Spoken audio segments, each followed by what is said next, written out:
Hello, hello, hello. Good morning, everyone. Hi, my name is Carly Bell, and I love to do machine embroidery tutorials. And I am very excited that we are starting a new sew along. We went over everything we need for this sew along on Monday, and today we actually start sewing the first block. So, for the next few weeks, except the week of Thanksgiving, we are going to be working on the bench pillow candy cane lane from Kimberbell. So this is an adorable Christmas themed bench pillow. I think it's like 16 by 30 something inches. I already forgot. It's not written on here. It's on my pillow that's out in my other room. But it's a large, very nice bench pillow, and it's made of beautiful blocks and lots of 3D embellishments and little fairy lights even in it. So very, very cute, and I'm very excited to get started. So if you're new here, welcome. You are joining right on time. We did go over everything that you will need for this sew along this past Monday, and the recording for that info session, if you want to call it that, it can be found on my website, carlybell.com. I have a whole, let me pull it out of here, a whole page on my website dedicated to this sew along that you can see here. Let's see if I do this right this time. Yay. Okay, so you should see my website here, and carlybell.com. And if you navigate, I think it's blog, embroidery, sew alongs, you will see the page with all of my sew alongs that I've done so far, and any new ones that we do, they'll come on here. But each sew along has a home page, and this is the home page for this one. And it includes, I have a free organizational chart for y'all. I have the video class schedule. Now, I'm filming all of these live, and it would be awesome if you can join me live, but I totally understand, my schedule does not suit everyone else. So all of these classes are going to be recorded, and you can find them here on this page. So this is the video from Monday where we went over the intro and prep. And then after today's class is over, I'm going to have that video under here, and I'll have all the rest of the classes under there. Links to everything I'm using today can be found here, including the designs, the quilting, and all of the supplies that I'm using. I'm going to be using my Brother Stellaire XJ2. It is a combo sewing and embroidery machine. I have to say it's one of my favorite machines in my craft room. I love it. Threads. I compiled my own little set of threads based on the colors here in this picture, but these are the actual glide colors. And then this is your free download that you can go get. So you can just put your name and email, and it will automatically email you this PDF that you can download and print out and follow along as I do each block. It gives you all the information for each one. So all of the information can be found on my website, carlybell.com. Okay, so now let's get to what we need. So any questions so far? I saw something hilarious at the beginning. Linda said she asked if everyone got their homework done. She already had most of the fabric ready, but not for the street lamp. And Quilt Winch says, detention, that's it. That made me giggle. So I'm also going to be going to detention because I have not finished, but it's fine. I got the important stuff done. So what we're talking about is I like to do prep work, and that means I like to try and get all of my fabric cut and prepped before we dive into this project. But I am a little bit of a slacker on this one, and I have not finished. But I did get each. This is the background quilting fabric and the batting. So I have that done for all of them. And then I have some Christmas tree pieces and some of the house pieces, but not all of them. Good news is today for the street lamp, all you need is the background fabric and the quilting. we have some embellishment pieces we're using, but I usually don't even pre-cut those. So you're off the hook if you could just have your background and your quilt batting ready. And then I have all of next week to actually finish, because our next class won't be until the Monday after Thanksgiving. And then from that point on, we'll be meeting every Monday, Wednesday, Friday to try and get this bench pillow done before Christmas. Okay, let's see. I'm just looking at all the comments, but that made me giggle. I love it. Carly, do you think I can do this without the fabric or embellishment kit? I can buy the download now. Yes, absolutely. I did not buy the fabric kit. I did get lucky and got the embellishment kit before apparently they sold out everywhere. But if you don't need the embellishment kit, you can substitute things, but then some things you might already have already. Some of it is really simple, and that's just glitter HTV. And you can buy glitter HTV at Walmart, Michael's, Hobby Lobby, Amazon, Target, I think even has it. So glitter heat transfer vinyl is fairly easy to find, and you need red and white. That's what's going to give the candy canes a little sparkle. So if you could just get your hands on some of that, I think that's good enough. And then everything else, you can substitute or even just skip. Like the ones we're using today are the view over here. This gold Mylar, which you could find some of this in the gift wrapping section, but it looks like yellow thread is going to go on top of this. So it's not going to stand out a ton, but it is pretty. This is the white HTV. You should be able to find this at lots of places, and it's not too expensive. And you'll use it for lots of projects. So even though you might have to buy like a whole roll or a big sheet of it, you'll have lots left over and you'll use it for other things. HTV is so fun to use as a substitution for fabric to fill appliques. They have this piece of cork in here, but that's not necessary. You can use brown fabric. The clear vinyl is not necessary, but it's pretty. They have this topping, which is almost like white plastic tablecloth. And I listened to Kim, who owns Kimberbell, talk more about this topping, and I get it now.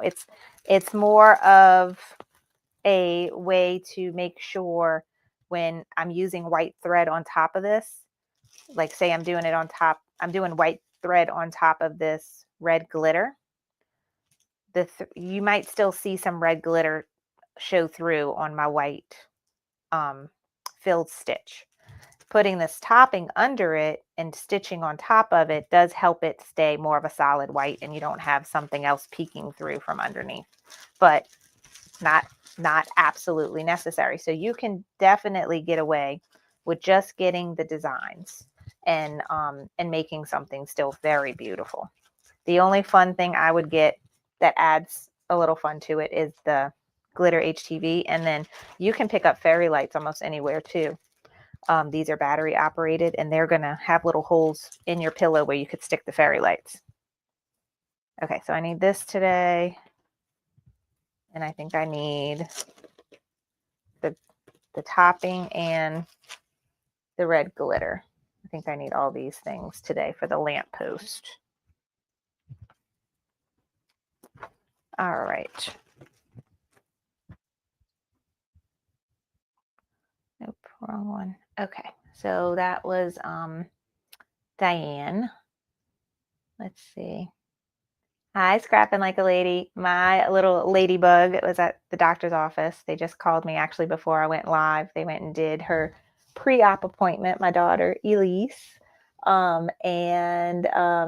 She's having surgery on Friday. And her dad said she was very brave and she talked to the doctor and everything today like a big girl. So very worried but excited for her to get through this. It's okay, Denise. I haven't done all my homework either. Good morning, Joanna. Oh, she's ready to go. She got all her fabrics. A plus. Um, it's okay. Let's see. I'm just checking the comments real quick. Star says she's never used muslin as a stabilizer before. So willing to give it a try for this project since you have a yard of it. Yeah, it works great and it's very cost efficient. Um, Sherry X, do I recommend a particular heat press? I have only owned two heat presses, and it depends on what you want to use it for. I know I don't own, but I know a lot of people that have the Cricut Easy Press, where there's no clamshell action. It's you putting the pressure. And that sometimes does well. I do projects where I need a lot of pressure, like sublimation needs a good amount of pressure, and I have a white toner printer that needs to have good and constant pressure. So I prefer the clamshell one for my projects. And the first one I bought was off of Amazon. It was very inexpensive, like $175 maybe, and it was Fancier Studio was the brand. Had it for years, worked well, and the only reason why I got rid of it was because when I got my white toner printer, it came with a heat press, and that brand is Ricoma. And I really like that one because it has an automatic opening. So when I set a timer, like 30 seconds, when the timer is done, it will automatically open. And it has a pull-out platen. So that makes it very nice when I'm laying objects on there. I don't accidentally burn my hands like I did with the normal clamshell that just everything stays right there on the bottom. So those are things that I think are very nice things to look for in a heat press is pull out platen, automatic open. I'm wary of the heat presses that have automatic pressure. Unless there's a way that you can control it and say you want high pressure. Um, Mine has like a manual pressure where it's just a screw and it's kind of gauged by I count how many lines in the screw it's gone down and also like the strength I need to actually close it. But you have to have arm strength to work the one that I have. Heat Press Nation, I think, is also a good place to look at heat presses. So I hope that helps you. Um, yes, D. I like Caesar or Scissor brand for all of my heat transfer vinyl. Ta-dum. Okay, thank you, Michelle. Thank you, Linda. All right. Yay, Michelle said the Main Street pillow gave you confidence to do candy cane. Yay. So, big thanks to Joanna. She sent me a video a few days ago of Kim at Kimberbell going over some of the things for Candy Cane Lane. And one of them was setting up your background quilting and your design. Now, I don't think I did this for Main Street Celebration, but I was looking at my blocks. Let me grab them real quick. And everything looks like it's lined up correctly because she mentioned that in her video. She's like, this is the same process for all of these. And I don't know if it's just that you'll see what I'm talking about.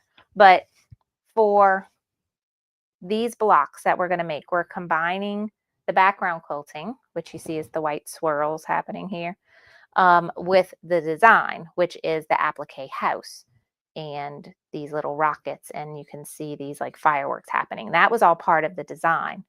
So on my computer or on my machine, I would open up the background quilting first and then open up the design and have that stitch kind of like on top. And I never messed with any of the position. And this is how it came out. And how it's supposed to look is you got your seam allowance figured at the bottom here. And when you sew it together, it will look like the seam is right at the foundation of the house. And it looks like the house is sitting at the bottom of the pillow. So that's how it's supposed to look. I don't remember moving.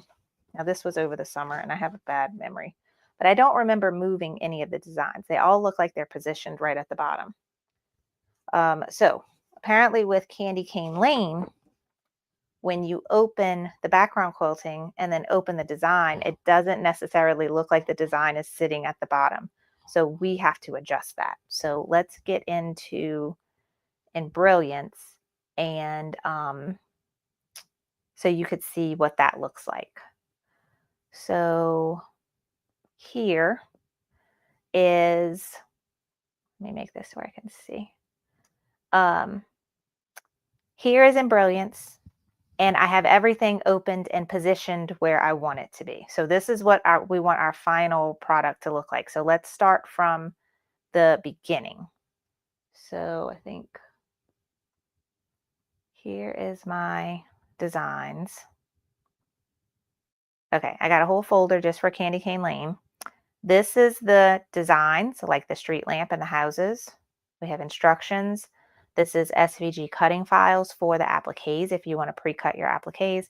And then this folder is all the background quilting, which this project only has two. We have one, all the blocks will have the same swirly peppermint candy cane background quilting. And then there's a set of border quilting designs. These are optional. You don't have to have these. You can just stitch the design onto your fabric. Or if you have a collection of other background quilting designs already, and you can use something else behind it. It's done in a way where it's very, I choose to do it more discreet looking. So I'm going to do white on my gray fabric. So it's not going to stand out. On my Main Street Celebration one, I chose to have it stand out. Wait, let me, and I did white quilting on blue fabric. So you see it really stands out on this one.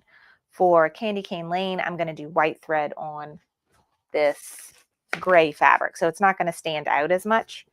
So you can use whatever you want, or you don't have to use it if you don't want to. Wait, back to in Brilliance. There we go. All right, so I'm going to show you the steps of doing both the background quilting and the design like it's seen here. So first, you're going to want to open the background quilting.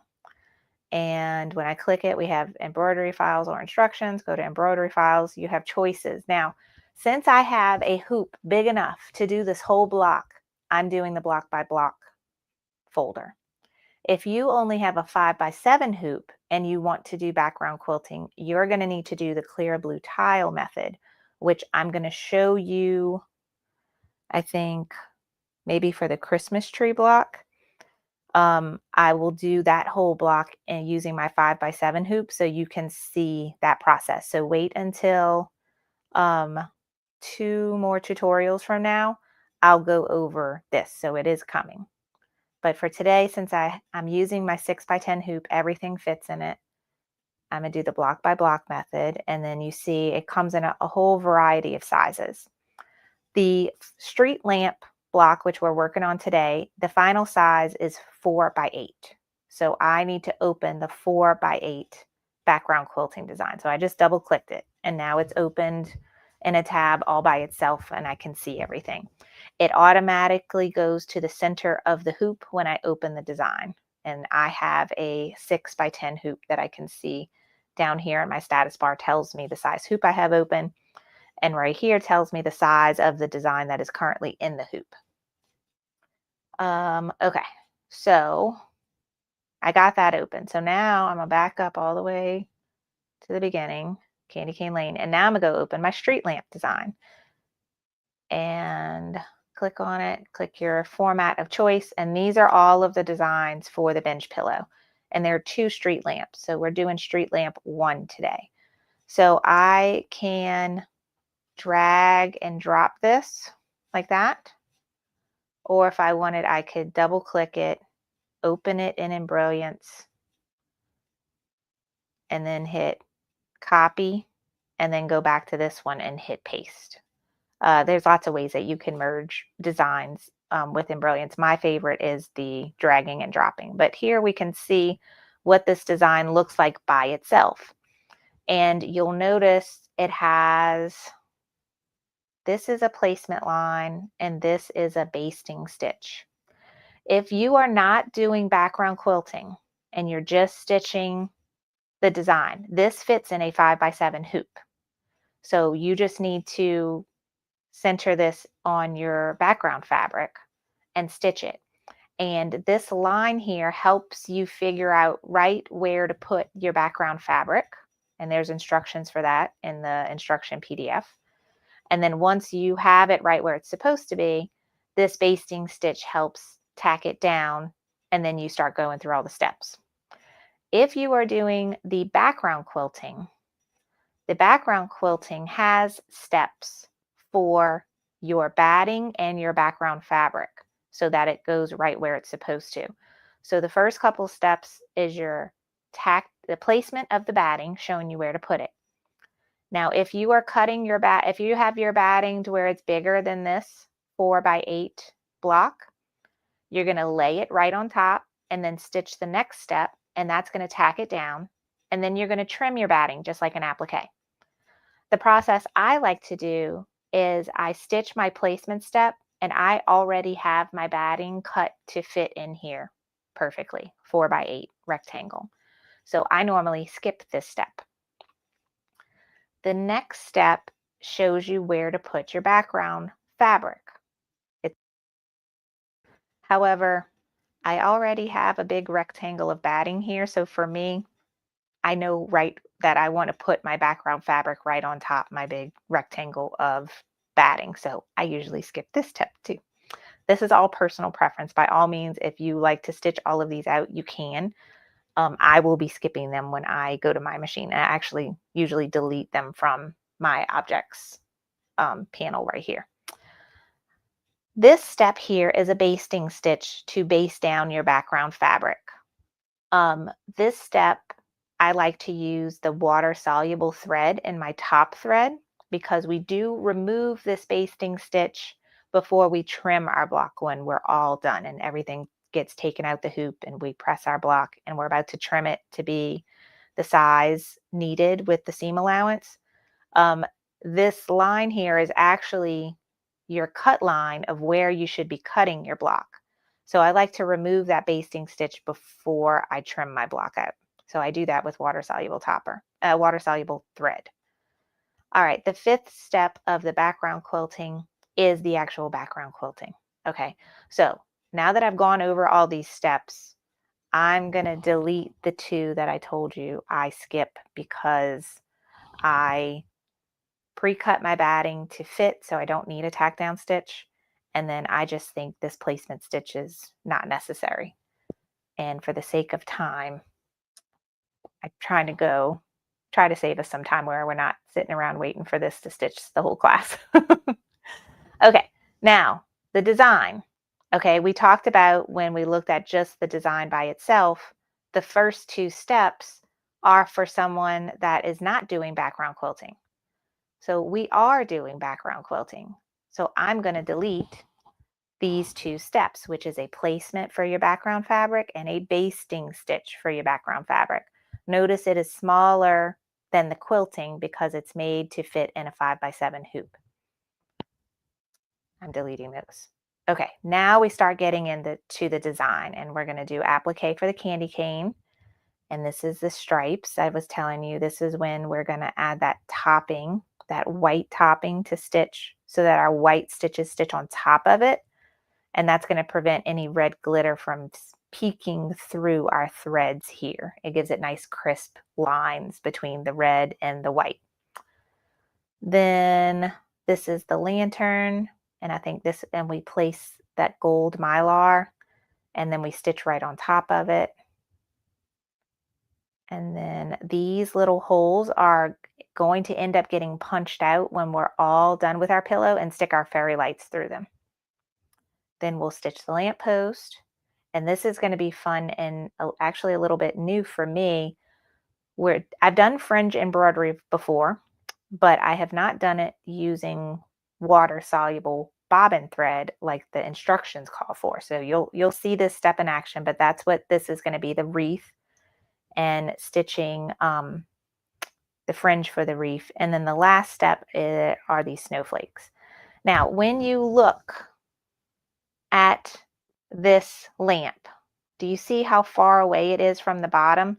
Like, this is your seam allowance, but this blue line is going to be the actual bottom of your pillow.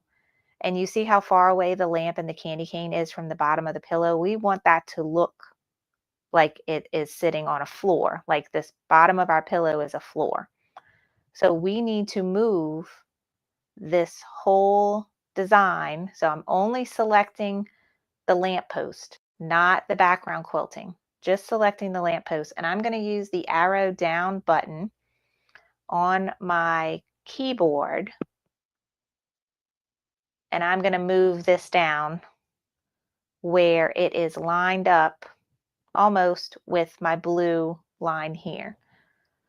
You do have some, I guess you could say, wiggle room, because there is going to be something that's going to go on top of all the bottom of all your blocks when you're done. So y'all saw that move. Now let me show you what I'm talking about. Okay, so when you look at the pillow, do you see this white that's supposed to be like snowdrifts? That goes on after we've made all these blocks and pieced them together. And notice how that snowdrift is covering the bottom of all of your blocks. So if you don't move your lamppost down, perfectly to the bottom, it is okay. This snowdrift is going to end up covering it so that it's all going to look really nice when it's done. So do go and move the design down to what's going to be this blue line. That's the actual bottom of your pillow, and that's where your batting gets trimmed right here.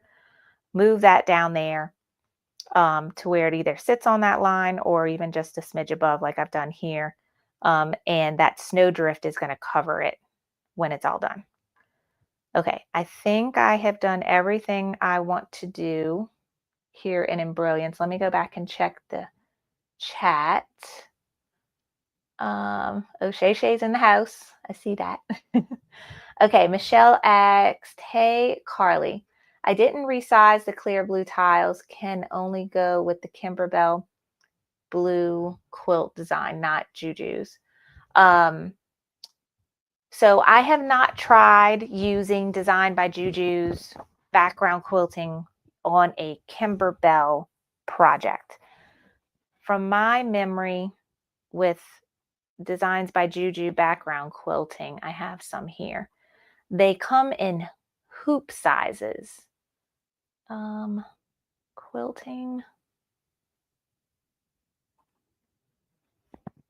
Yeah, so this is Designs by Juju. Here's a pretty fleur-de-lis one. Oh, let's look at the poinsettia one, because that would work. Okay. So these are Designs by Juju background quilting. And you can see they come 4x4, 5x5, 5x7 horizontal, 5x7 vertical, 6x6, 6x10. So not as many sizes. So I don't like, there's no 4x8 like we're using here. So what you would have to do is probably do 2 of the 4x4s or even 2 of the 5x5s, and your quilting will go beyond what you actually need. And then you just trim your block when you're done. But just so you can see what it looks like. So this is that 5x5 background quilting. So if I could fit this in one hooping, I would move it up.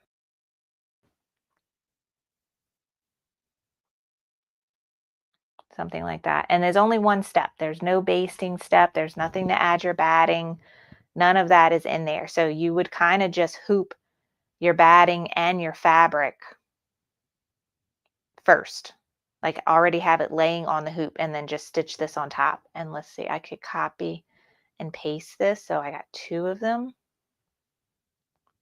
And just kind of play with the placement of the second one.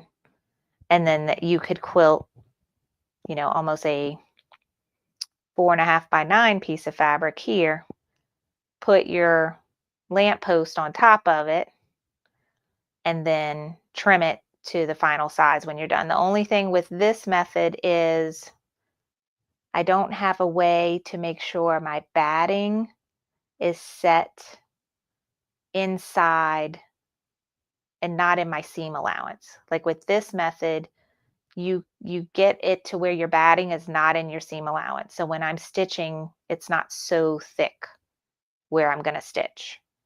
With this method, I don't know how to prevent that unless I made my own stitch lines for the batting.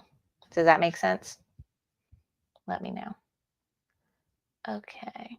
Any other questions? Scrap and Lady X, which Embrilliant software do I have? So Embrilliant has a few different programs, but the cool thing about them is they all essentially open in the same software. So I always recommend people start with Essentials, and everything that I've shown you that I've done here is with Essentials. That is your basic editing software, but it is very powerful, and there are lots of tools and options with it. The next one you can get from there is called Enthusiast, and that's more of an advanced editing software that allows you like individual stitch editing. And see how this box is here? You might not see that on your, if you just have Essentials, you're not going to see this. This is like precise positioning. And what happens is when you purchase Embrilliance and you download the software, for every program you add on, you get a serial number.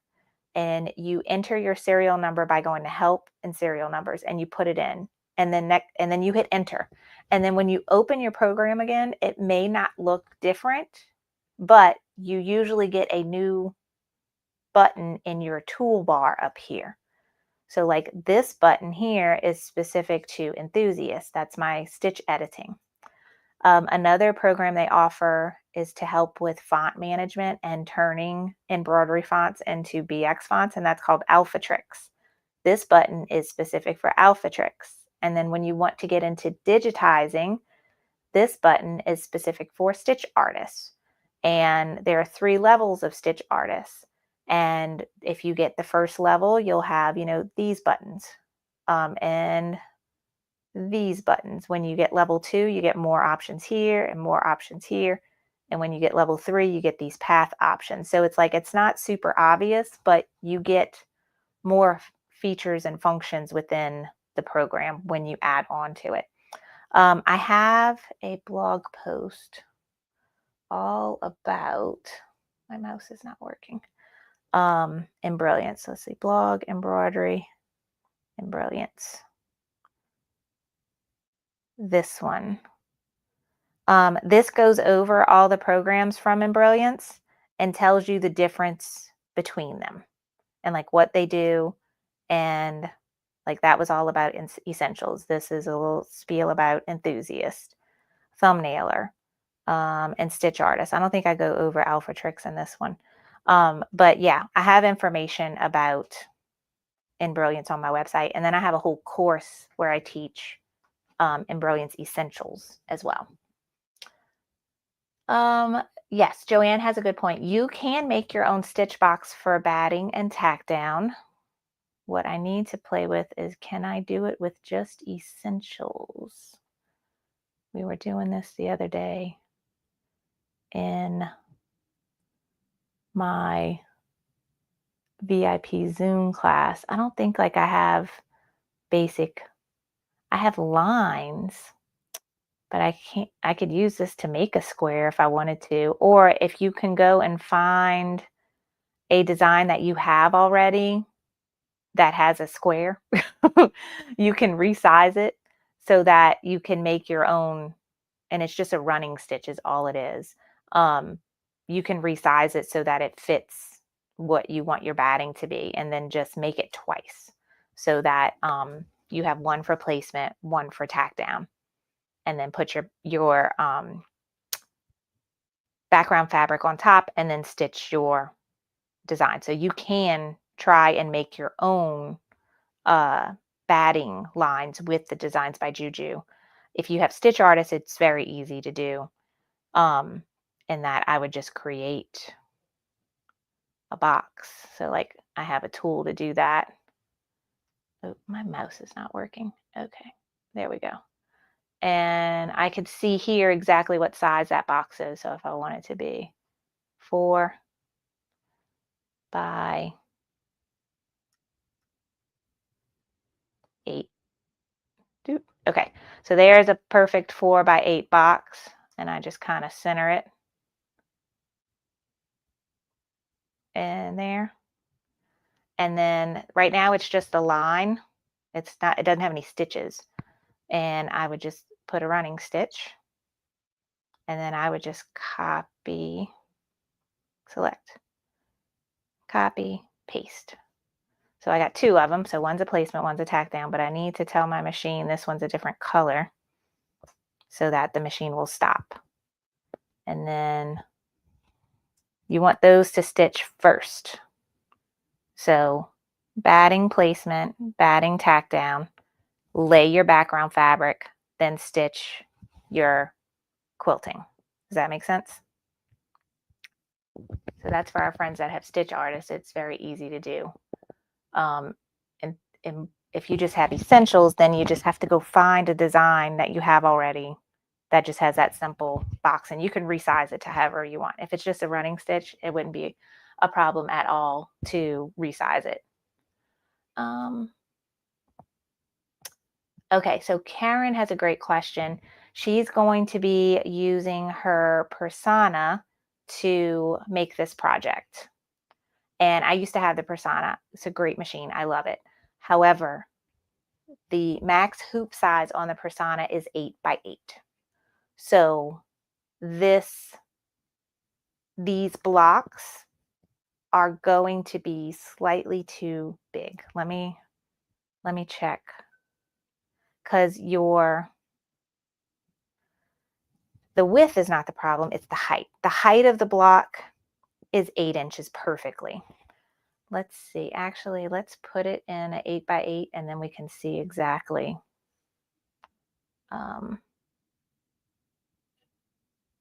Okay, so here's our block. We have a 6 by 10 hoop. If I go to, I think it's 200 by 200, yeah, 8 by 8. The problem is it's not actually 8 by 8. It's 7 7/8 by 7 7/8. So one way to get around it is this orange stitch. You don't have to have that stitch. You could delete it. The orange one. Yeah, delete. But the problem is even the batting and some of, I don't even know if the stitching goes beyond, but it's just a smidge. So what you would have to do is actually resize your background quilting to be able to fit. And it would literally be only like 1/4 of an inch. But all of your blocks would be 1/4 of an inch smaller than what we're doing. As long as it's consistent, that's okay. So you would take this whole design here and just move it down a smidge. And wait, that little black boxes went away. Okay, move it up a smidge until that red, you see that red highlighted box at the bottom? That's telling me it's too big. As soon as that goes away, I know it's not too big anymore. So now it fits. So you would stitch it like this. Your only thing is that you would not have a basting stitch for your background fabric, and really that's not a big deal. So I think you could get away with doing these blocks in your on your Persona in your 8 by 8 hoop. The only thing is go and make yourself a background quilting design that is a smidge shorter, and then constantly reuse that same background quilting design that you modified every time you go and bring in your embroidery design for that block or applique design for that block. Let me know if that makes sense. But I think you can do it. Okay. All right, hopefully, oh, I forgot about the writing being at the bottom of the screen. Hopefully that didn't block things that you needed to see. Oh, yay, Joanna found, if you need just some basic shapes, Designs by Juju has them for free. Star says the only Brilliance program she doesn't have is density repair kit. That is me too. That is the only one I don't have. I haven't had a use for it yet. If I get to a point where I buy a design that I love that is way too dense, then I'll buy it. But I haven't had a use for it yet. Okay. All right. Yes, the comment was in the way. Okay, let's go back to here. Okay. So let me hit undo, undo, undo. Okay. So we got all these boxes still here. All right. So you are going to want to remove anything with that outer orange box. So delete that. Okay. But this red highlighted box, this is telling you your design is too big to fit in this hoop because it's only 7 7/8 square. So select your background quilting, move it down a smidge and move it up a smidge. And this is when I'm watching for this red highlighted box to go away, is then I know, boom, there, it went away. So now this background quilting design fits in your 8x8 hoop. And I would just save just this as a file by itself or consistently use this one and just keep replacing your design for whatever block you're using. Does that make sense? All right. Yeah, sorry, I forgot about the comment being there and in the way. All right, Joanna said, what's the purpose of density repair kit? What exactly does it do? From my understanding, if you purchase a design, and most of the designs I buy are from like reputable shops and digitizers, like I know they do a great job of digitizing. But if you ever find yourself getting a design and it has, you're looking at it, it has like 40,000 stitches, and and you can look at a density map on Embrilliance and it's colored. So you can see like where things may be too dense. I think it turns red. You can buy density repair click and you tell it like what fabric you're using, that you want to stitch this design on, and it will come back and tell you what stabilizer to use, and it will remove hidden stitches in the design just in those very dense places so that the design should stitch nicely on the fabric you told it you want to stitch it on. Does that make sense? All right. Crafty Puerto Rican says, can I skip the lamps and embroider the lamps? Miller, do you mean the Mylar and just stitch it without it? Yes. Okay, let's get going because I know we can talk more when it's stitching. Where do we need to go? Here. Okay, so let's get started. And I'm using my 6x10 hoop. And I am using, you can use poly mesh stabilizer. I'm just using cotton muslin.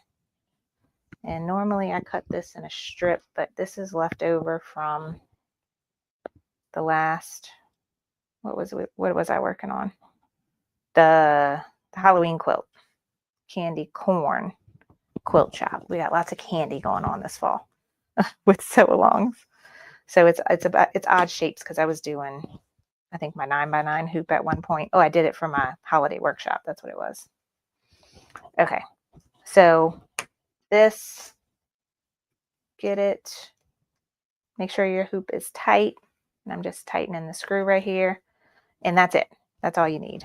Now, I didn't actually save my design like I was supposed to when we were in Brilliance, and then I went and modified it. So let me go fix it real quick. Move this. Okay, so give me just a second, and I am going to see if I could just do undo until this goes back to how I had it.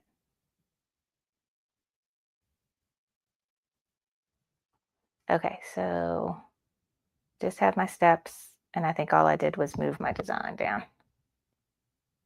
And let me change my hoop back to a 6x10 so I can see things. All right, y'all want to see what I'm doing. I'm just fixing this back to what I was doing before. So I got my orange line back. I got my hoop size back. And I'm just moving my street lamp so that it's close to the bottom of that blue line. Yes. Okay, so that's all ready to go. And I'm going to hit File, Save Stitch File As, because I'm using a USB stick that is not plugged into my computer. So let me do that.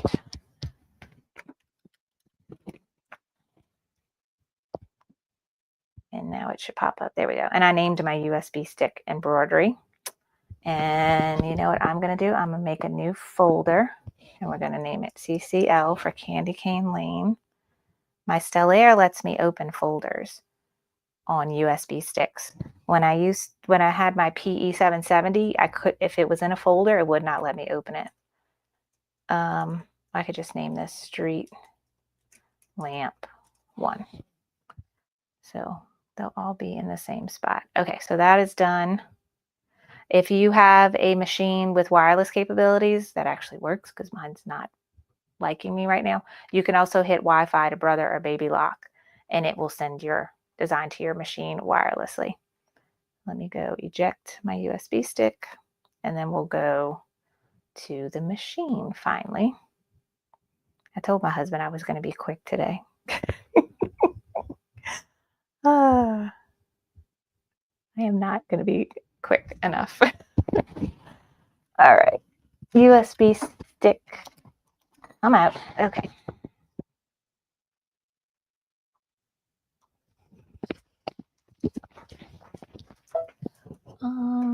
Plug that in. Embroidery.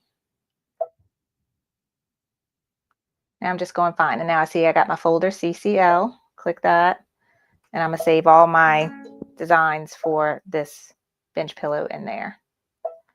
All right. So the first 2 steps are placement and tack down. The placement line, it literally does not matter what color you use. I'll use black here so y'all can see it. That tack down stitch, you are going to want to use your water soluble topper if you have it. Water soluble thread. If you don't have water soluble thread, that's fine. Use whatever color and you'll just use a seam ripper to get it out when you're done. So I'm putting my hoop with my stabilizer, and the first step, oh, I never clicked the embroidery button. Okay, no, not memory. Okay, now I can go. All right, show me where to put the batting. Where's my envelope? Okay, here is my background and my batting. Now, my batting's going to fit in this box perfectly, but how to keep it from shifting, I use just a simple Elmer's School glue stick. And this one's starting to dry up, but it should still work. And you just want to make sure you're doing it on a flat surface. So sometimes I have to take my hoop off, but sometimes, like, I could leave this section here. So I'm literally just using my glue stick to give this a little bit of stickiness, just so that my batting doesn't shift. And this is safe for your needle to stitch through. I've used it for now. This is my 4th Kimberbell project I've used it for, and I haven't had any trouble. Okay, once you have that, or you can step away and use some spray adhesive, or you can use tape, or you could not be complicated like me and just cut a piece of batting that's bigger and do the next step that I deleted, which tacks it down, and then you trim it like an applique. Lots of different ways you could do this. There's no right way. Do what feels best for you. But now my batting fits in this little box very nicely. That is done. And see what I mean? Where, like, I don't need a stitch line telling me where to put my fabric. To me, it's very simple. It doesn't have to be perfectly centered. If you follow the cut directions that Kimberbell gave you, you're cutting this a lot bigger than you need to. But that saves me from having to worry about placing it perfectly centered on top of my batting. So it's on there. That's good. Put my hoop back. And if you have the water soluble thread, go ahead and thread your machine with that. It looks white, so it might be hard for y'all to see. And this is a basting stitch, so it's like a very long stitch length. Oh wait, I didn't actually thread my needle. I always do that. Let it finish. Okay, I had it all set up, and then I didn't press the needle thread button. All right, it started stitching a little bit, so I'm gonna back up. On my Brother and Baby Lock machines, there's a needle with a plus minus button. That allows you to navigate through your design, either backing up or going forward a certain number of stitches, or like skipping whole steps of a design. Okay, so I went back to the beginning of this. So now it will do its little stitch, and that's going to go all the way around. And then the cheat sheet for this project is pretty basic because we're kind of doing the same thing a lot. This is the block we're working on. This is the background quilting I used. This is what page in the instructions in the book you can find the instructions for this block. That's what I cut my batting size to. When we're all done, this is what we're going to cut our block to include our seam allowance. I'm using the gray background fabric, and I'm using white for my quilting color. So I'm going to load, and that's kind of the background fabric, and the quilting color is the same for every block. On the bigger quilts, that's when like things get more complicated, and it's nice to reference that. So like, because every block might have a different background fabric and different color thread for the quilting. This one's easy. So I'm putting white on, and now it's going to stitch the background quilting, which is the swirls with the candy cane. And see, I'm choosing a thread color. Now, by all means, you do what you want to do. I'm choosing a thread color that's kind of blends in. It's going to be subtle. If you wanted to stand out, you could use red thread if you wanted. If you wanted to really stand out, you could use red metallic thread. So do whatever you want to do. I think anything you do is going to be pretty. All right, so while this is stitching, so y'all, this is the, let me double check myself. Okay, this is the water soluble thread. It's called Vanish.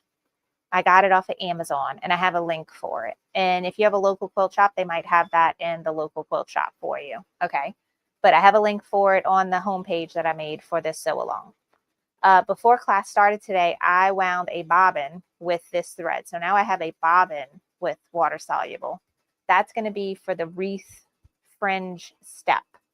And I wrote on my bobbin because it looks white. So I want to make sure I know that this is my water dissolvable thread.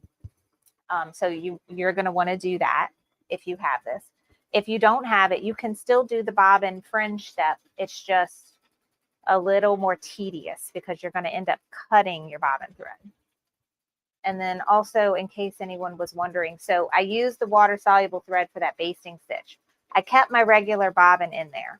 What's going to happen is when we're done, I'm going to be able to dissolve this water thread.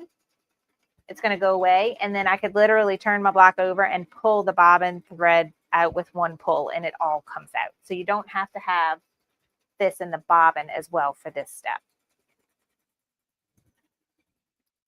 All right, let me go check the chat now.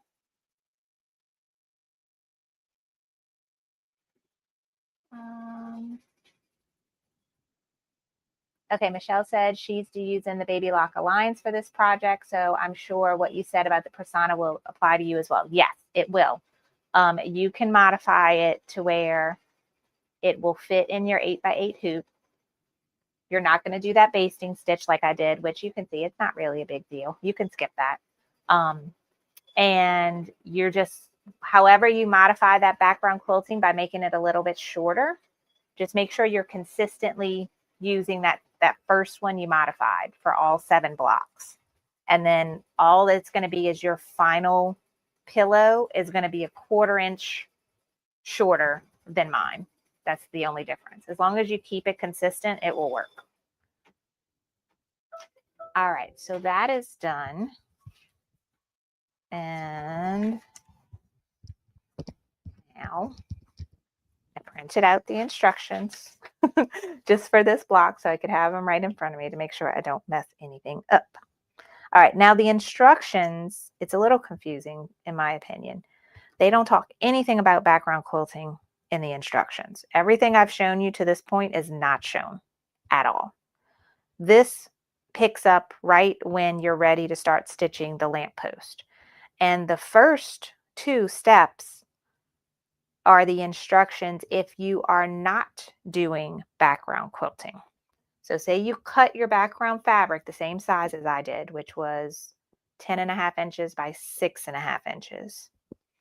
You would follow these instructions of stitching step 1. This was one I deleted, but you would stitch it and that gives you your mark. And what they want you to do is fold this fabric. Let me get another piece so you can see. So this is the same size.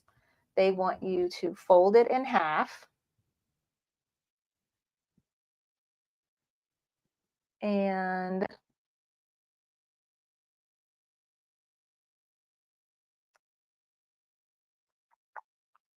I think what you do is the first step is a line with like a little tick mark in the center.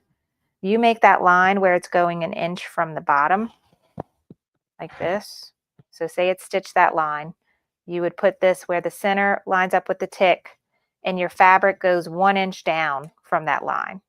That's telling you, okay, you got your fabric in the right spot and your design's going to stitch right where you want it to. And then you would take your hoop off and you would fold your fabric down and have maybe like some spray adhesive underneath so that it would lay nice. And then you would stitch the basting stitch and then your lamp. So we're skipping those steps because we did all the background prep already. So our first step is actually the outline of the candy cane. And the placement step is not important. It doesn't matter what color you stitch it as. But the next step, which tacks it down, is going to be the thread color you are going to see. So just for the ease of y'all being able to even see the placement line, I'm going to do both of those steps in red. Thread the needle. Okay, so the placement of the candy cane. So this is showing you right where to put your fabric you're using for the candy cane. And, oh wait, I meant to press a different button, but that stopped it. I'm trimming this little tail. Okay, go. Whatever fabric you are using for your candy cane, you're going to lay right on top of that placement stitch. If you have the embellishment kit, we're using the red glitter HTV, but you can also go buy this, you know, if you didn't get the embellishment kit. All right, so Kimberbell has cutting instructions for all of their embellishments. I personally find there's a lot of waste when I do that. So what I do is I'm looking at the tallest part of my design, and I'll put a little snip so that it's taller. And then I look at the widest part of my design, and I put a little snip there. And now I will cut this. And these are not my good scissors, so don't worry. These are my scissors I literally only use to cut thread with because they don't really work well anymore. They're so old. Okay. Now, if I was just using a piece of fabric, I wouldn't even bother doing this. I would have just laid the whole thing there and stitched it. But the problem with HTV is it has this clear carrier sheet on it, and you need to remove this before you stitch it. You see that? So I didn't want to remove the whole carrier sheet for this whole piece at once. So that's why I went ahead and trimmed it. So you remove that piece, and this already has adhesive on the back of this. It's kind of like heat and bond light. There's already adhesive here. So what we're going to do is we're going to put this here. The next step, you make sure you have your thread color on that you want. In my case, I want red. And you can tape this into place to make sure it doesn't move. I usually just use my stiletto and just hold it. All right, so this is going to tack down our glitter or fabric, whatever you're using. And when it's done, we're going to trim it. And because my glitter has the adhesive on the back, we're going to use my mini iron, which I need to turn on, and activate the adhesive on the back.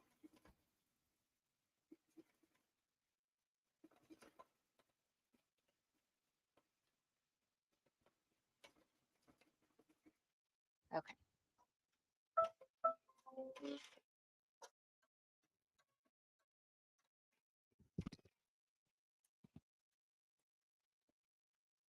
All right, so y'all see there's my candy cane, and I used red thread, so it's a little hard to see. But there's my outline, and I'm going to go trim right around that with my better scissors. I use my not so great scissors when I'm cutting through the plastic carrier sheet, but I'll use my good scissors. This. And then actually, depending on the stitch, now this is a nice thick bean stitch it did around it. Depending on I think the Kimberbell HTV is a bit thicker. So some HTV actually lets you rip it, like tear away, if it's got a good solid stitch line. It will let you just tear it. This one is not, it's not letting me do that. So I'm going to trim it. Use these scissors. And there's no finishing stitch on this. So you don't have to worry about cutting super close to the stitch line and worried about things, poking out of a satin. There's no satin stitch happening on this. So you can cut a little bit further away from the stitch line if you want to. Okay, my iron just warmed up.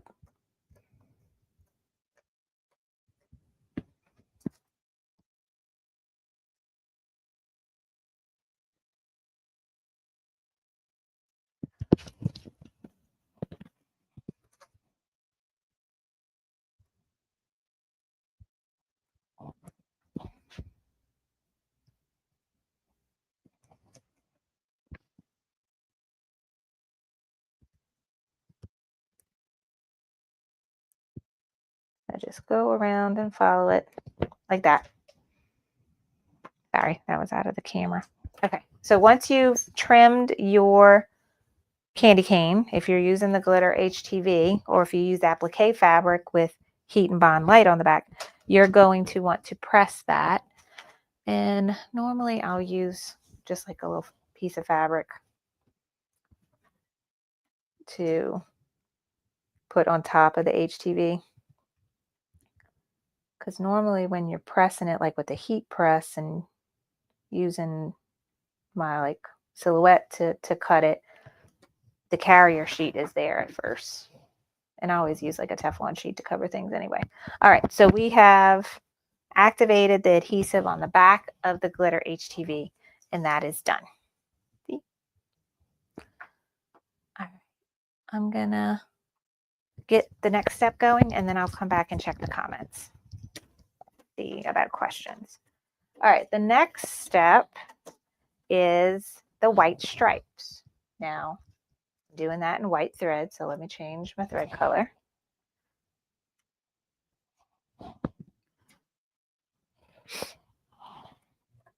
And then this is the step where if you have this stuff, it does help. If you don't have it, it's not the end of the world. But this is white topping. It's not water soluble or anything, but it tears away just like water soluble topping does when it's done. So it's going to stitch a fill stitch of the stripes, but there's a chance that some of the red glitter can kind of peek through some of those fill stitchings. This is going to keep it to where those white stripes really look solid. So you just stitch right on top of it. So you're going to cover your candy cane and then stitch the white stripes. And I hate when a tail's poking out.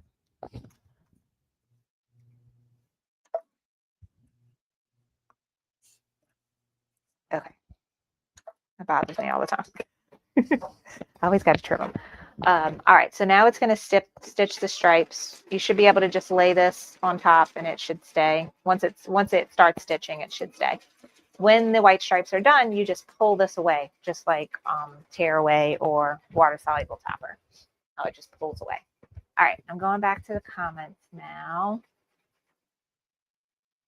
Okay, Michelle said she took her 6 needle in for a cleaning and they said it was gummed up with spray adhesive. I didn't even spray near my machine. So now she's afraid to use it.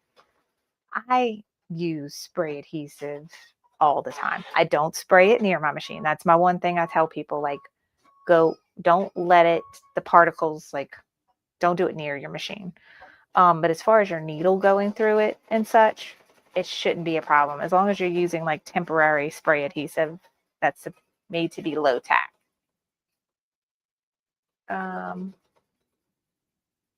Oh, she said she had to pay extra because it took longer to clean. That sucks. So now she's only using pens. That's a good substitute. You can use pens.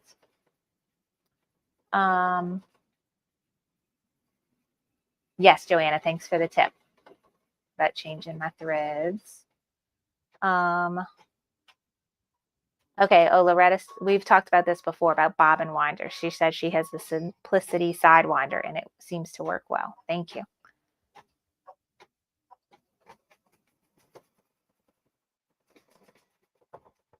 All right.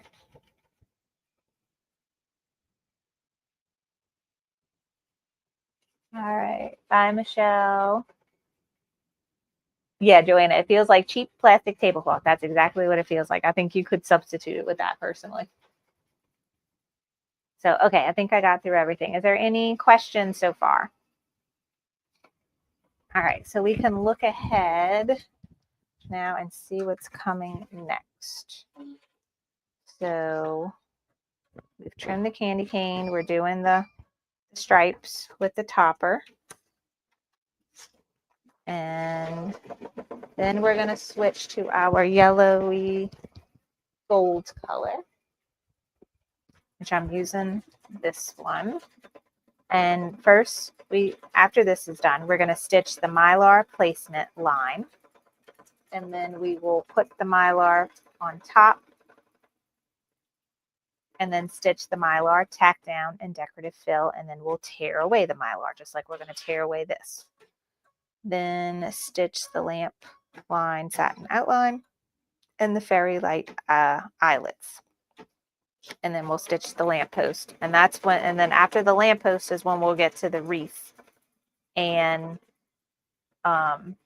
we go back and forth between water soluble bobbin and regular bobbin. Water soluble bobbin, regular bobbin. So really got to pay attention right here to make sure I'm changing things. And then the snowflakes are the last step. So all I need left is yellow, then black, then green. So I'll take my red off. I'm not using that anymore.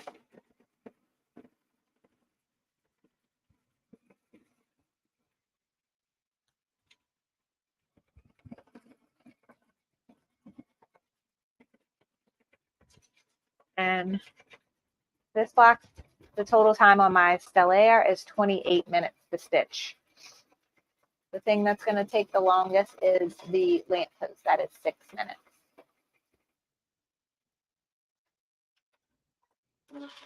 Everything else is rather fast. But the one part of the wreath is 2 minutes.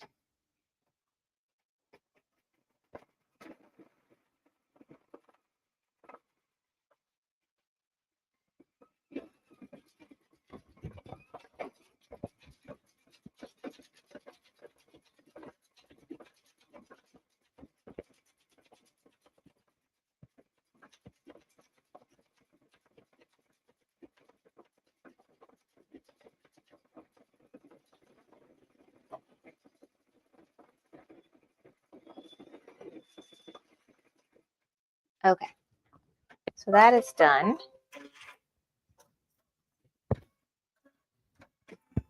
All right, so I'm going to change to yellow thread.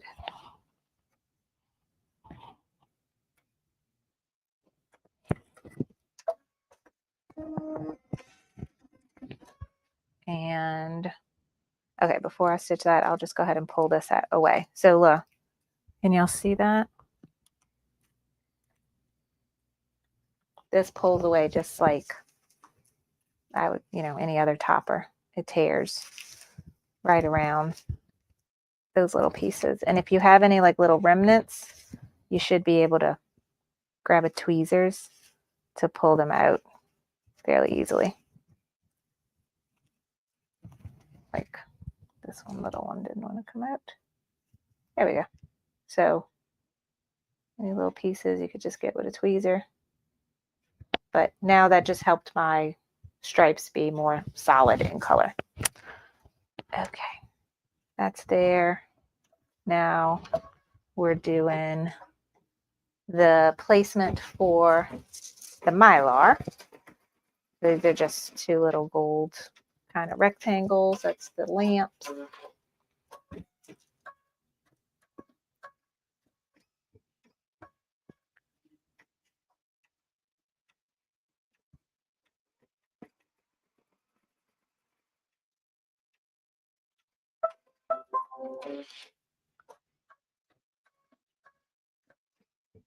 Okay, and then you just place that right on top, and you can tape it if you want to.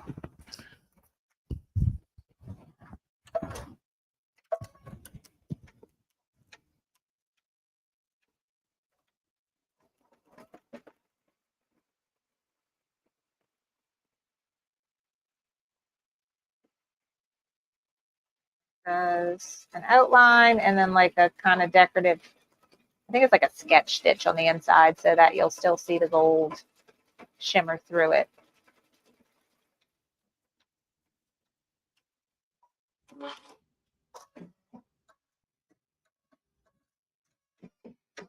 Okay, I shouldn't have to hold it no more. That's good. That's cool. Look at the topper.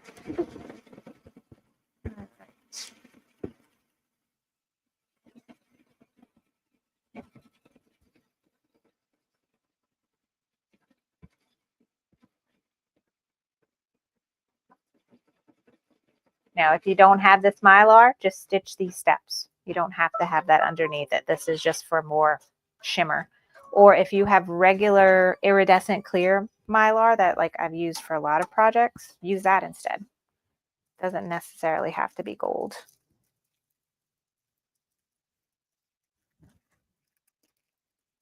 And that just gives it a little shimmer. But you are going to put the fairy lights are going to be coming out of here too. So let's see if you could even see shimmer. Can you see the shimmer? Like it's there a little bit. That's what that Mylar is doing underneath that step. Okay. Now it's going to stitch like some satin outlines, and then the little satin circle is where we'll end up punching a hole when it's all said and done and sticking the fairy lights through them.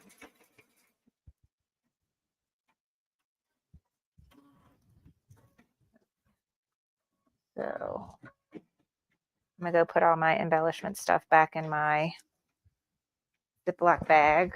and save it for the next block that needs it.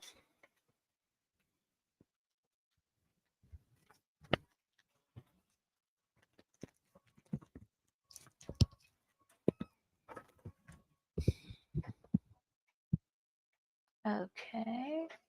Oh yeah, quilt ones. You could also use metallic thread. That's a great idea if you have that.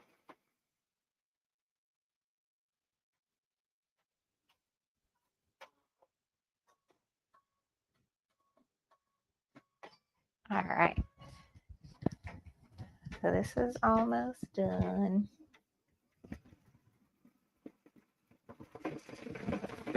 After this is the 6 minutes of black. So I'm gonna get my black thread ready. Okay. Now is the little eyelet holes for the fairy lights. So it's just a little satin circle hole, and that's just showing you where to punch a hole or pierce a hole when we're all done.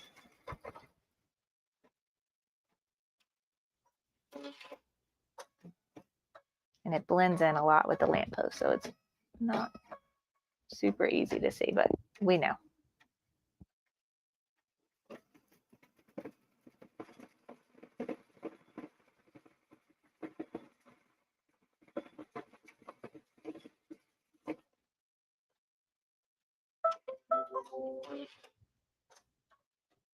Okay, switch into black thread and we can chat for the 6 minutes this is stitching.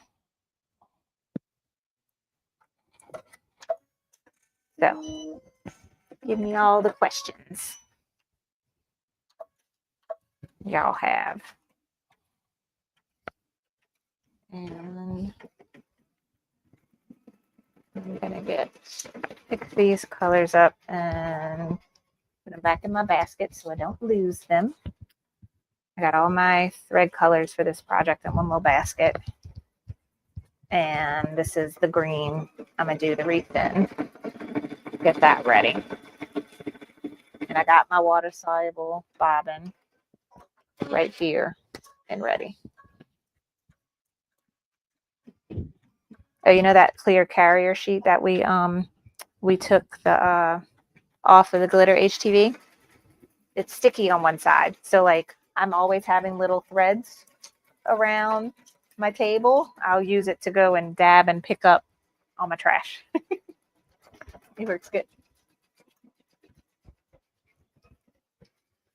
All right, give me all the questions. Ooh, mylar and metallic thread would be very shiny. Yes.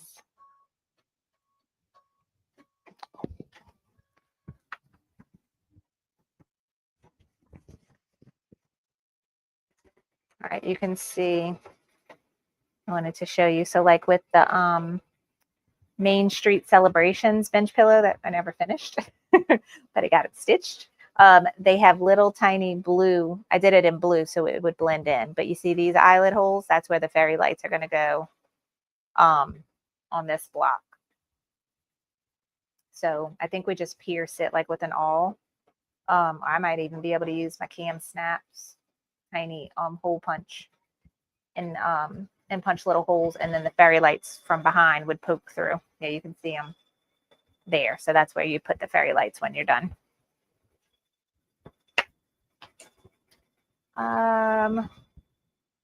Yes, so Star said she missed it. Yes, when I did the fabric, the background fabric tack down basting stitch, I did switch to my water soluble thread for that. Yes. All right, Linda says, what color did you use for the street lamp tops? It's hard to tell at this angle. So the color thread, I used this kind of yellowy gold from Exquisite. That's the color thread I used for all of the street lamp. And then we used the gold mylar, this stitched on top of the gold mylar. And that gave it a little bit of a shiny look.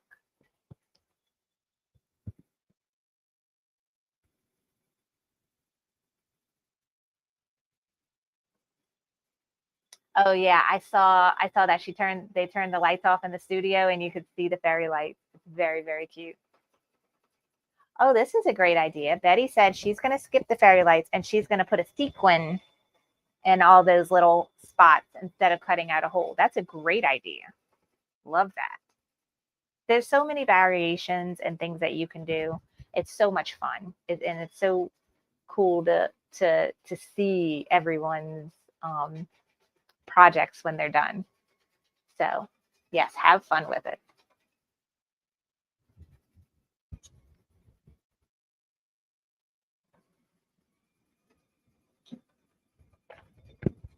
Do y'all want to see what we made in my VIP group? Was it yesterday? So I have a VIP membership group. It's a monthly membership, and it consists of every month we have a private Zoom class just for VIP members, and I give them an embroidery design every month. And usually the Zoom class involves stitching the project that I made for them. And then sometimes we have digitizing classes or embrollient classes instead, but every month they get a design. So this was they actually for November, they got two designs. They got this leaf coaster that's all made in the hoop, and we made it with cork and felt. And since it's so like Thanksgiving is next week and then it's Christmas, I also made like a Christmas tree one as well. So they got both of these designs. And then we even talked about how they could use this design and create all different kind of other coasters with whatever shape they want on the inside and personalizing it, monogramming it. Like we went over all kinds of fun stuff. But this is a super cute and quick in the hoop project. And we played around. This came out super cute. And of course, I don't have these ideas until like I'm in the middle of a project. So I had already stitched one of these trees before class to make sure everything's stitched out right. And then while we were in class, I was like, what if we did the garland in variegated thread so that it looked, and I had a colorful variegated thread, and look, it looks like Christmas lights changing. And I use that variegated thread for the whole project. So you can see like the outline here, the outline around the tree. So it came out really fun. And then instead of using regular scissors to trim this when it was done, I used my pinking shears to give it a little bit more fun. Or you can trim it regular. So, and I saw lots of different fun ones that our members did, and they posted in our private group. We even had one person love, this was brilliant. So most felts, like the crafting felt, is made out of polyester. And polyester is the material that you sublimate onto, that it accepts sublimation very well. So she had white crafting felt, and she sublimated it with a super cute gingerbread Christmas design. And then she used that for her embroidery project. So super cute. But this is what we did in my VIP membership group. And I wanted to tell you, if you're not a member and this is something you think you would be interested in, currently the price is $9 a month. And with that, you get a class with me every month and a free design, and you get access to the library of over 4.5 years of previous classes and designs, like access to everything to watch and make these projects whenever you want. However, after Friday, I am increasing the monthly price of my membership. But anyone that is a member now keeps their low $9 price for the entire time that they stay in the membership group. But after Friday, it's going to go up to $19 a month. So if it's something you think you would like, I would come check it out and grab it while it's still $9 a month, because it's really so much fun. All right, so we are done with the lamppost, and now is our tricky changing the bobbin back and forth. So I'm going to take my hoop off. Let's zoom out a bit so y'all can see everything. Okay, now change the bobbin thread to water soluble thread. Oh, it says, or a visible thread color. So there's another idea for you. If you don't have water soluble thread, maybe put in like a red bobbin so that it's like super visible on the back and you know right where to cut. All right, so I got my H2O thread. I'm going to take my regular bobbin thread out and I'm going to put it up here. And here's my water one. Okay, that is in. And then I think I need to switch to my green thread color.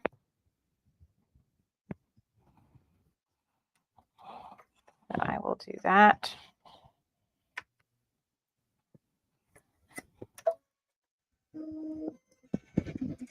Okay, so water soluble bobbin, green top thread,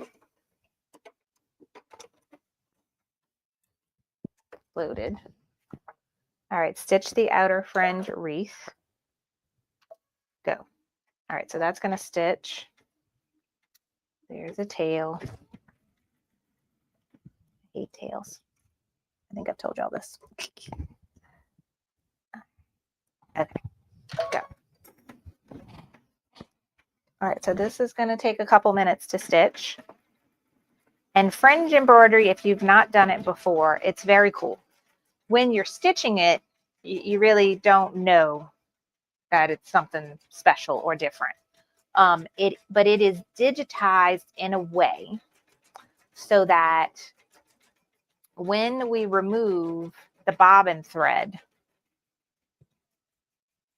we will be able to pull the loops that are going on the back side right now, pull them out, and it will become fluffy when it's done. So I don't know, in the picture instructions, y'all see how this is kind of fluffy right there? That's what's going to happen. We're going to pull it out after we've dissolved our bobbin thread on the back, and we'll be able to pull it out and make it fluffy. It's super cute. Here's my tweezers. Now there's two parts of it though. So it's doing this like super wide and kind of jagged looking satin stitch right now. But the stitch after this is just a plain little circle. That's so where it keeps it not from all coming out, but just one side of it coming out. So the part that's the inner part of the wreath is going to stay in the material and stay secured to the back of the material. And so that's why we have to switch bobbins for that step, because we don't want that to dissolve. We need that to keep the middle part of the wreath secured and in place on the back.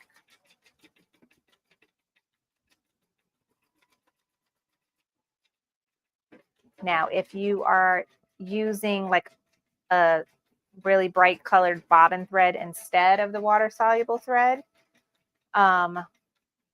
I don't know how much of a difference it would make for you to just go ahead and leave that bright one in for all of those steps, but probably to make it much more distinguishable of where you're supposed to cut this step I'm about to do now, you're going to want to put your regular white bobbin back in. Okay, so I'm going to take this off. See the kind of jaggedy looking satin stitch. All right, take my bobbin thread out. Put my normal bobbin back in. Let's see if I could do this one-handed. Not with that hand. Okay, boom. Regular bobbin back in. Hoop back on. I'm still leaving the green thread. And now it's doing this stitch that secures one end.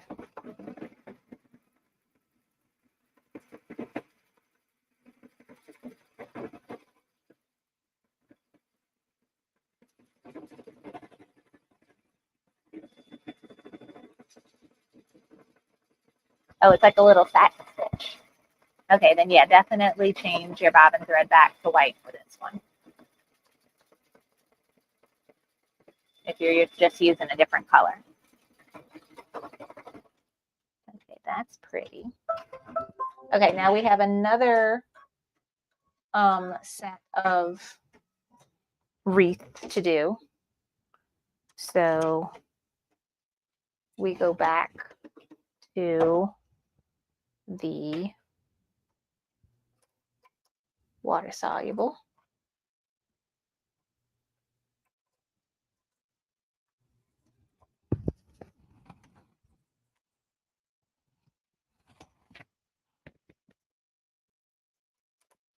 And load. And we're doing that second layer of the wreath.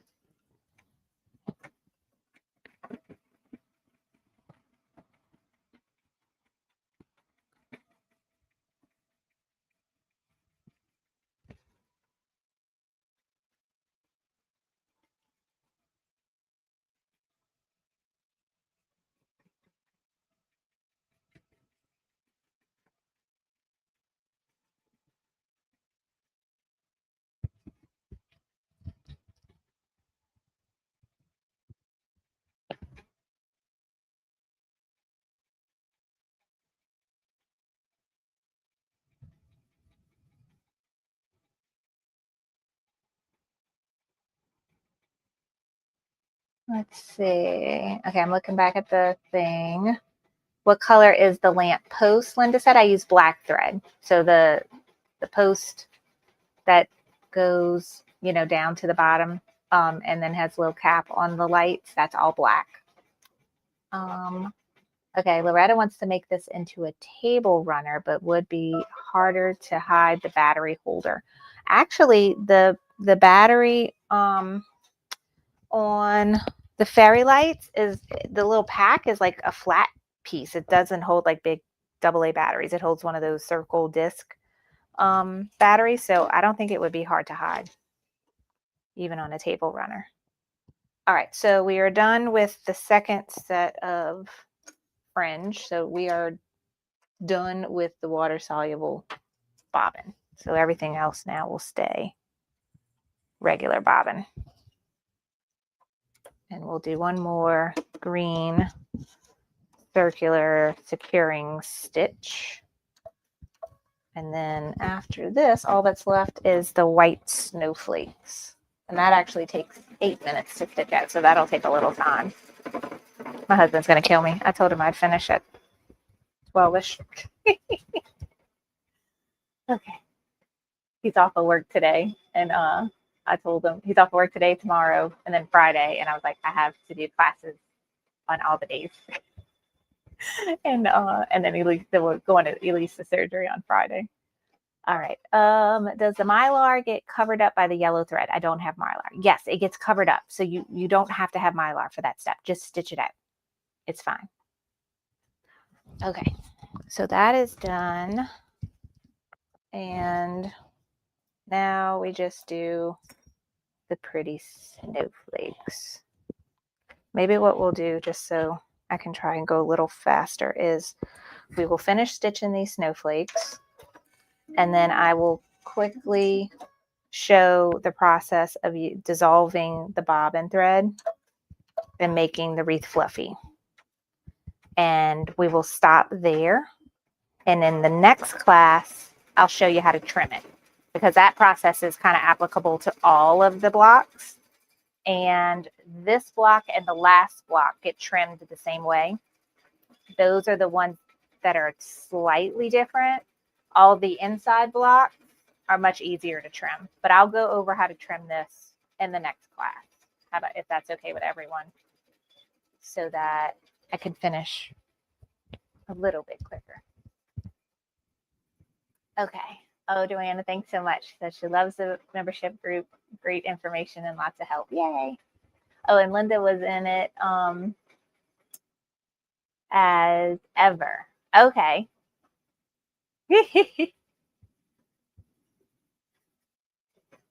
Okay. Thanks, Linda. All right. Reen uses this technique of fluffiness for her candle-lit manger animals, like the mane on the donkey. Yay! I love Reen's projects. We're going to make one tomorrow for Sip and Stitch. So tomorrow, if you're free, we're going to have our November Sip and Stitch. And I'm making one of Reen's projects, which is the In the Hoop Tea Light candle covers. Which reminds me, I need to go grab some tea lights today while we're out. I forgot to order them so they could get shipped in time. But I think I have some somewhere in this house, but I'll go run to Walmart and get some. But you know the cute little battery operated tea lights? We're making little felt figurines that fit over those. And so then you turn the tea light on and it lights them up. And they're all little Christmas figures. So that's going to be really fun. You can get all the information on that project on my website, carlybell.com, and then go where you see it says Sip and Stitch. Or if I put this in, this is the Sip and Stitch homepage is carlybell.com/sip in stitch. You can get all the information for my latest Sip and Stitch on there, and it will have a list of all of the supplies, including the design. And Reen gave us a coupon code to use for that holiday set of tea light covers. So you can get the coupon code there as well. All right. I'll leave that at the bottom so y'all can see it. Oh, Dollar Tree has tea lights. Thank you, Joanna. That'll be much easier to stop at than Walmart. Cool. It will be 12-ish, more like ish than 12. Yes, definitely. He knows I'm always late to everything. When I used to work in the lab and I was doing experiments and I would tell him, like it'd be the end of the day, and I would tell him, oh, okay, I'm doing this and this, and that should be an hour. And he's like, so you mean 2 hours? And I'm like, yeah, probably. He would always just add an hour on to the time that I gave him. All right. Yay, Star. She just joined the VIP group and so glad she did. It was so much fun. Yes, it's such a great group. I love chatting with everybody every month. It's so much fun to just to talk to one another and have friends that are just as excited about making things as you are. Because I don't know if y'all are like me, but like none of my friends or family have any interest in what I do. Elise has a little bit of interest, but I still like she'll come in here and want to make things with me, but not like as much as I want to make things. I'm looking at these snowflakes, and do they have like a white metallic thread? Or maybe a silver metallic thread. That probably would have looked cuter for the snowflakes than just the plain white, so they would stand out a little bit more. I'm wondering, I've already made this block, but what I could do is I'll use plain white thread for the snowflakes on this block and this block, and then maybe for these I'll use the silver metallic, so then it still looks kind of symmetrical. Maybe I'll do that. But you could have fun with these snowflakes.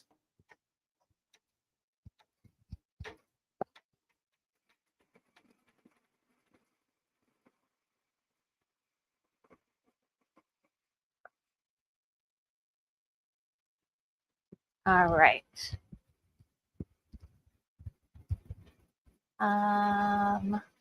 Okay, Silver King Star Dime has it, and it's 10% off right now. Ooh, I was hoping they would have a Black Friday sale because I don't own any King Star. And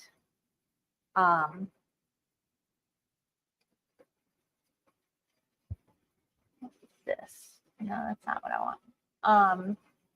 I don't own any King Star thread. And I was thinking to myself, maybe some will go on sale for Black Friday. Let's look. I'm going to show y'all my screen as I shop.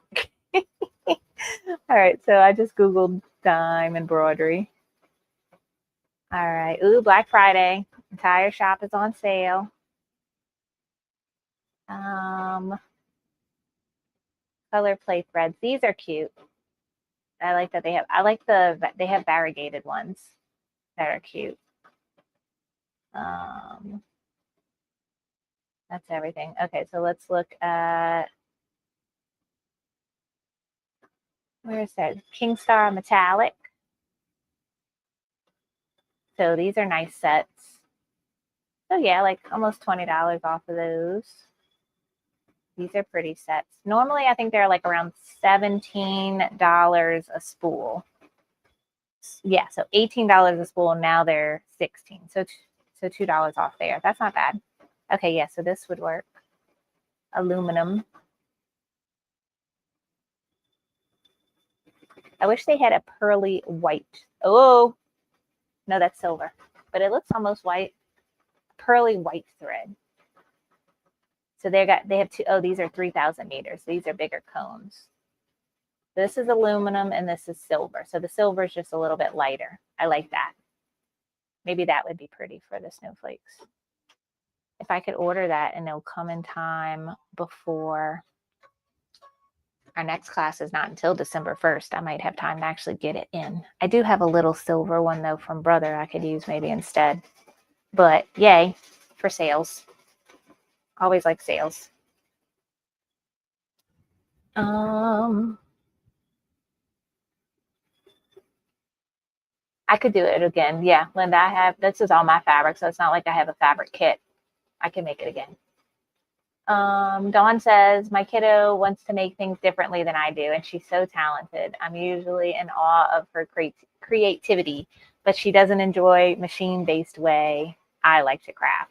She likes vinyl and sublimation, embroidery, and laser. Yeah, I love all those things.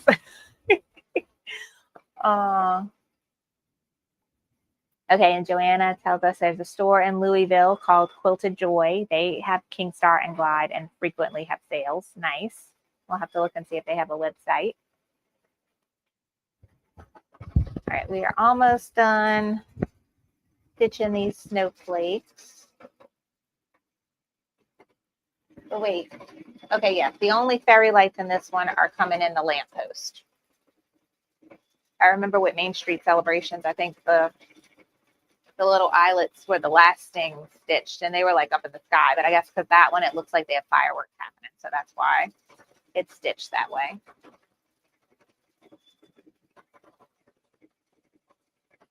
So let me go get a little cup of water to dissolve and a Q-tip. I got a Q-tip here. I'm going to grab another one.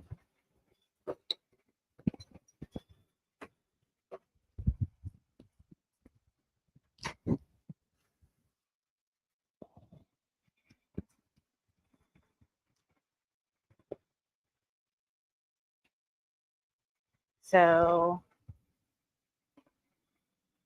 this block is probably one of our shortest blocks, and it still actually has about 30 minutes of stitch time. So next time we have a class, I need to be good about just get started stitching, and then we'll chat while it's stitching, because I know I answered, but I wanted to really go into depth about the background quilting and brilliance and everything today, so that's why I talk so long. Okay, we are done stitching, and y'all can see my block here, right? So it's all done. Let me turn my iron on. And actually I don't need the iron right now. So all I'm going to do is unhoop this. What's the last step? Oh, the last step is a basting stitch. We don't need that. I'm looking at my machine. No, it started over. That was the last step. Okay. I'm looking at my machine and I'm like, oh, there's a box. Like there was still something left to stitch, but it just started over. So like I said, we'll wait and go over trimming next time just so that my husband doesn't kill me. And I'll go over orange pop rulers and like the rotating cutting mat and all of that next week. So all I want to do for this one is show you, okay, on the back, it's hard to tell because, let's zoom in now. We did, if you would have done a red bobbin thread, it's still, what you would have to do is stitch that first green one and that first green secure circle, and then take the project off and snip your red bobbin thread and have it snipped first and even fluffed out. and then go back and stitch. Let me see if the instructions say to do that, because in my thought process right now is thinking that, yeah, it's telling you that. Remove block from the hoop and carefully lift the satin stitches up.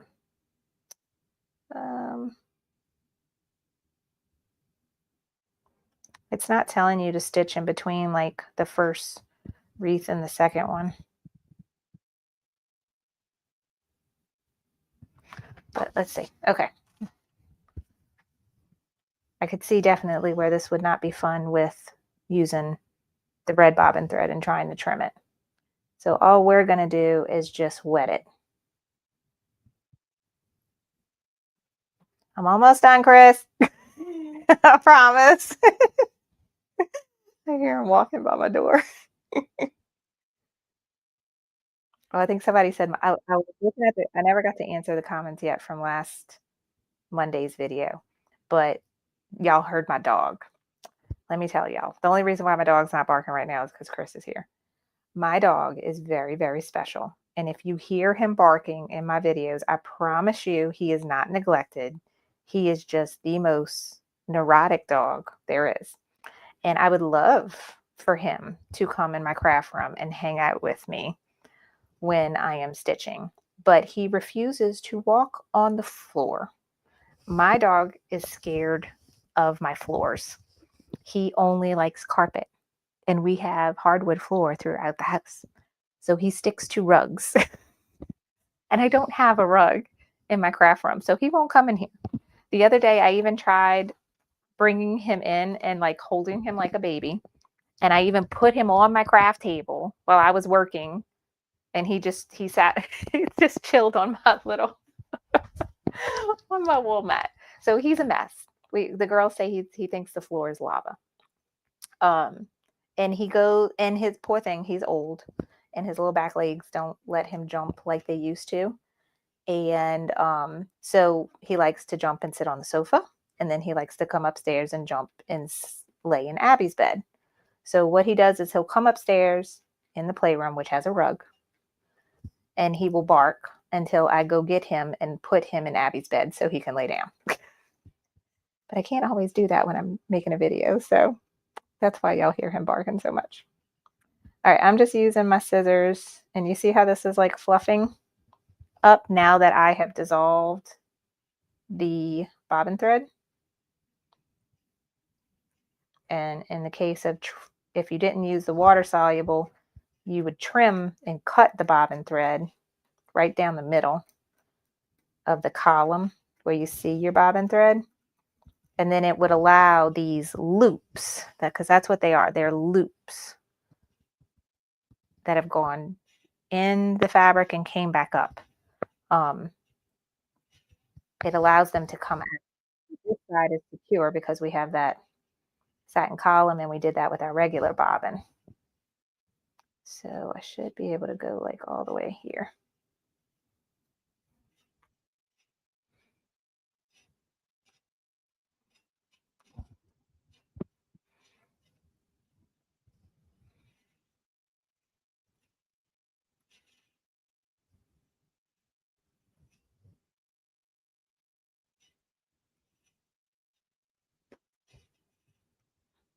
Okay, so that's it. That's how you fluff your wreath. It looks like I could get in here too and fluff. So just keep playing with it. I'm using my tweezers to pull I'm not even pulling, I'm just like rubbing it. And it's causing those loops to come out and look cute. Yay. So now I have a fluffy wreath on my lamppost. Yeah, Joanna says she has 2 Yorkies too. They can be very needy, but I love them both so much. Yeah, same. I love him, but he literally wants me to hold him like an infant. Like I'm about to get an infant carrier and just keep him on me all day to keep him from crying. Because he can never make up his mind. He wants to be downstairs on the couch, or he wants to be upstairs in Abby's bed. And he goes back and forth, back and forth, back and forth. Okay.